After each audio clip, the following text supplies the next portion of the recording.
Jamen, andre skal melde sig til stafetten 2020. Det skal de da helt klart, fordi at for det første er det et godt formål at støtte, fordi jo flere penge man kan få ind til den slags arrangementer og ind til kræftens bekæmpelse, jo flere penge har man at gøre med for at komme til nogle forskningsresultater, som virkelig kan hjælpe folk. Og så skal man gøre det, fordi det giver et sammenhold, som overhovedet kan beskrives. Vi var 62 kollegaer og venner og familie, som stillede op og gik runden og nød samværet med alt og alle.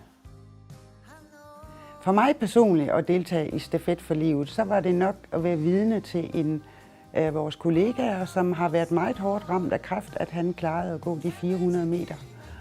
Hvor han var bakket op af, vi er 2 her i virksomheden. Den ene er stadigvæk ramt af kræft, og jeg er helbredt for kræft, men at vi bakkede op om ham og var klar til at gribe ind, hvis han ikke kunne klare det. Så for mig var det helt klart den største oplevelse, at han klarede at gennemføre de 400 meter.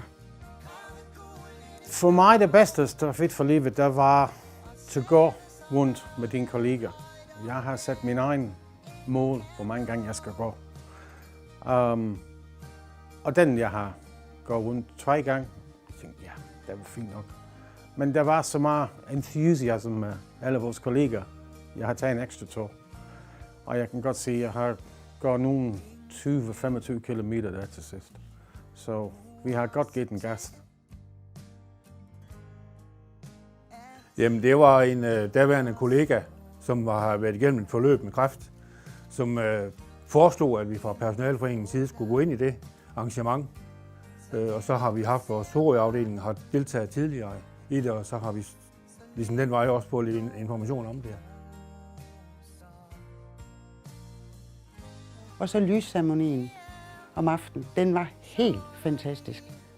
Den gav jo indtryk af, at man tænkte på dem, der var ramt og havde været ramt og måske var borte, men også, at man tænker på, at man kan godt komme igennem det og komme videre i livet. Det er en hyldest til livet.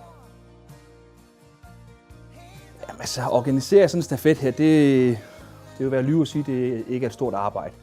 Men når det så er sagt, jamen, altså, så kan man jo få rigtig meget hjælp ved at kontakte de der tovholdere, som er på Stafet for livet, til de spørgsmål, man eventuelt har.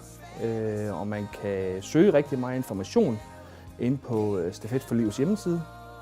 Og så bliver der også holdt infomøder omkring det. Jeg mener, det var 13.800 kroner, vi fik samlet ind på de 24 timer.